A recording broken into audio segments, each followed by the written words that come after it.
viewed macro as somewhat boring over the past 2 years or so. I think ever since we had the regional bank crisis in early 2023 and that fire was put out, we've been in a fairly linear stretch of macro. Doesn't mean that there's nothing that's happening, but that things have generally been on roughly autopilot for about 2 years. With the new administration and kind of the rapid flurry of kind of executive orders and other presidential actions, we're back in a period of uncertainty, higher volatility between currency pairs, and then of course that has implications for asset prices. So I think the main thing is that uncertainty is dialed up. Things can change. Like you can have a much bigger position change in, say, a given month in this new environment than it would make sense to have over the past year or two, where trends generally just kept going in a certain direction.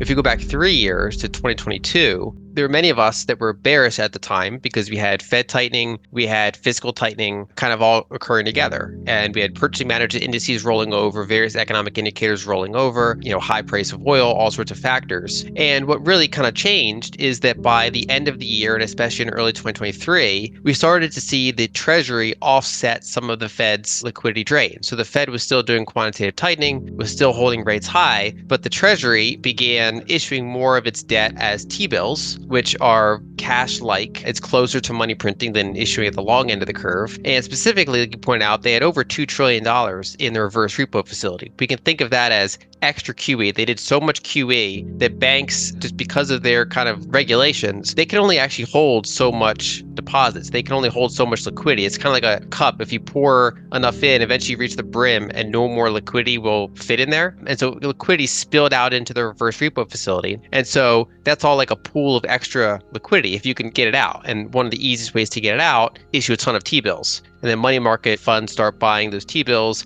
and pulling that money out of reverse repos and back into the banking system. And so for like 2 years, the Treasury's been accommodated for liquidity by issuing more at the front end of the curve and pulling money from reverse repos back into the system while the Fed's doing QT. And especially, from the regional banking crisis and onwards, we've been in this kind of fairly offsetting liquidity environment. Some of the potential changes ahead: one, we have a new Treasury Secretary who has been critical of that practice of issuing debt at the short end of the curve. So we could see them try to lengthen that average duration. So that has different ramifications for liquidity. In addition, the reverse repo facility is mostly drained. So most of that $2 trillion has already been used. At any given time, there's 100, 200 billion left, sometimes less. That's draining down. And so we might have to see by the end of the year, the Fed come back and go back to balance sheet increases, or at least no longer decreasing their balance sheet. And that could be a turbulent process because they might want to run into some liquidity constraints before they make that handover. And then in addition, the dollar index is a big component. So a lot of what I talked about there was domestic liquidity. But when we look globally, we have to see what China's doing, what's Europe doing, what's Japan doing, what are these kind of major currency blocks doing, first of all. And then number two, how's the dollar faring against its other currencies? Because the dollar is the unit of account of most cross-border debt. And when the dollar is hardening versus other currencies, it generally means that liabilities are strengthening relative to assets and cash flows, which obviously can be very limiting for a lot of those types of entities. So that's kind of been the liquidity headwind, especially post-election, is the dollar. We're seeing some of an ending, perhaps, of some of these 2-year trends and a new set of trends emerging.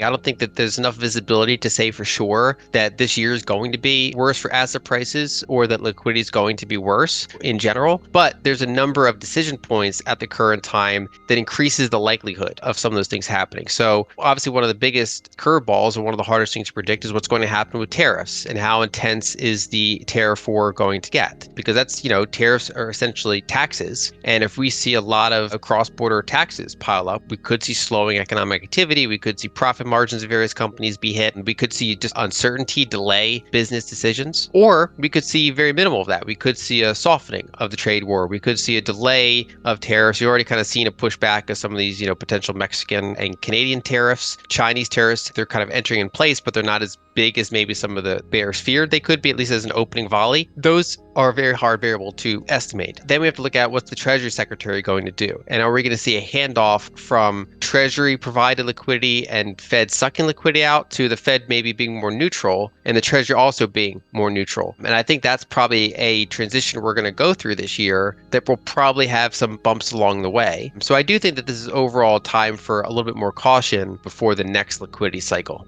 When you look at private sector liquidity provision, one of the ways to do that is to look at, are banks tightening or loosening their lending standards to, small and medium and large businesses across the board. Now, historically, when over 40% of banks are tightening standards, we're in a recession. And what was interesting about this past cycle is that happened. We had over 40% of banks tightening their standards and then did not have an defined recession. I would generally argue that that's because we had a big fiscal component that was larger and more powerful than that tightening of private sector credit. Now, what's interesting is that the private sector credit is now improving in the sense that we're no longer in that kind of aggressive bank tightening phase anymore, based on most senior loan officer surveys, loan issuance. We seem to be past the worst of it there. So actually, if anything, that's an upward inflection in liquidity ahead. But I do think the fiscal component is probably at stall speed here, which is to say that partially because of tariff revenue, partially because it at least attempts at cutting the deficit, this could be a flat year or even a slightly down year for the deficit. And so you could see a little bit less of that explosive fiscal, which is basically a tightening of financial conditions, at the same time as we see bank lending actually loosen up a little bit. So I think we see a rotation in the source of liquidity. And anytime you have a rotation like that, it opens the door for higher probabilities of volatility and maybe lackluster performance from assets because you have that rotation rather than a lot of things going up together.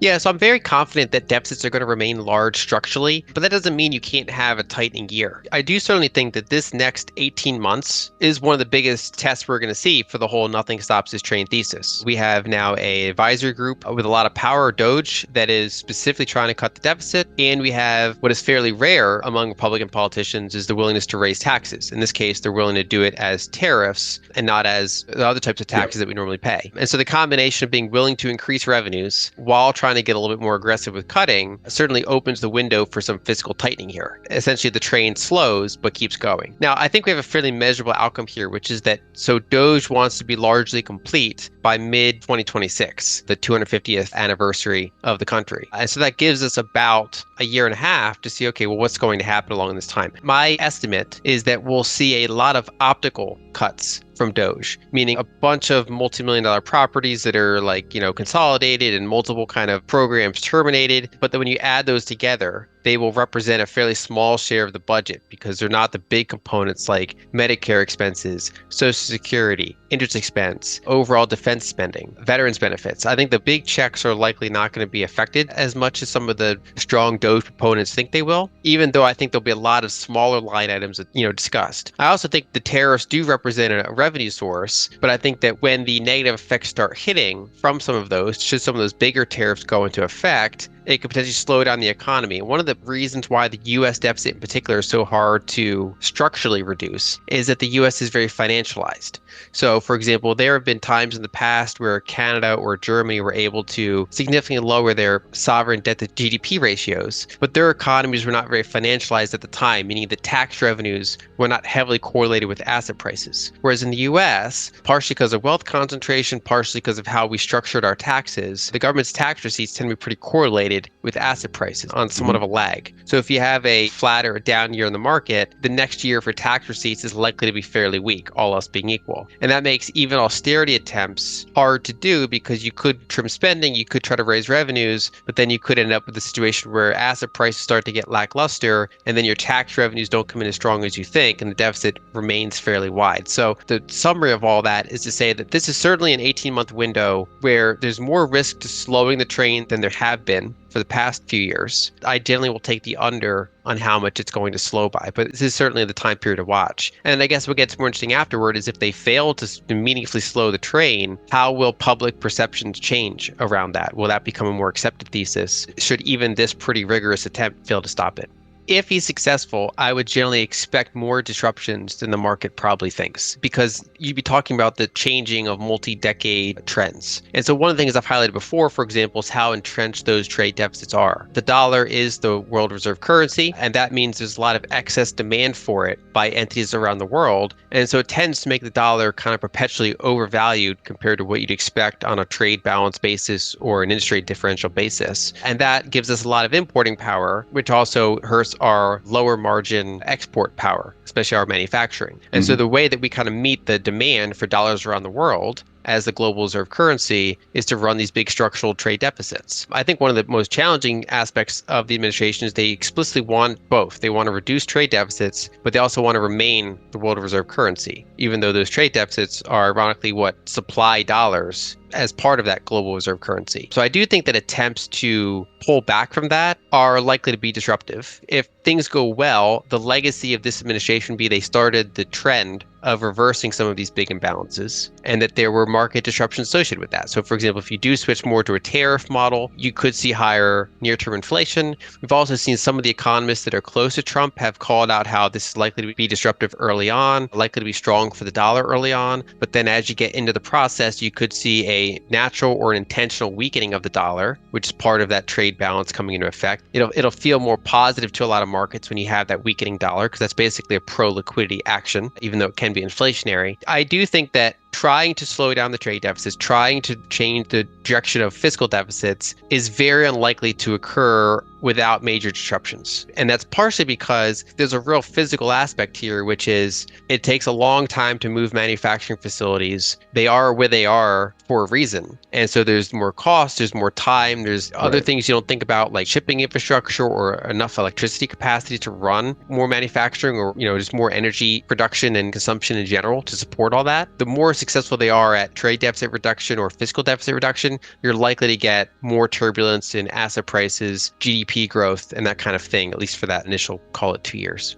I think in most years, I would have more expectation where flat things are okay, which is to say that things can kind of run flat, because that's sometimes what you see during rotations. If you rotate from, private sector to public sector liquidity provision, or you rotate the types of assets that are doing well, sometimes on the surface, what that looks like is fairly flat. It can feel bad if you're on the wrong side of it. It can feel good if you're on the right side of it. But from a broad perspective, it's kind of not a lot's going on. But I do think that to the extent that they're trying to make these first year or 18 months kind of a more of a transitional thing, like structurally, I think there's a heightened risk of, if you're not accelerating, you're falling. There are these kind of big pockets of risk out there. Probably the one to watch really is US large cap stocks. It's not really worked that much for smaller US stocks. It's not really worked that much for international stocks. And if you look at most other countries, a lot of other countries have monetized their real estate more than the US. So like there's often higher cost per square foot in many other countries than the US. But at the same time, the US has instead monetized the stock market, and specifically a lot of foreign capital has monetized our stock market. So the whole rest of the world stuffs their capital into US large cap. And if we do start to see a reduction in available dollars for global trade and more pressure on those dollar liabilities, you could see selling pressure from foreign entities of their dollar assets to cover some of their dollar liabilities. So if we start to unwind this like structural capital shift into the US, we start a multi-year cycle of not having that, that's where you could get pretty significant disruption, because you can have what is essentially a balance of payments issue, where you can have currency weakening, bond yields going up, and stock prices going down at the same time. And that's kind of a flywheel that's pretty dangerous once it starts.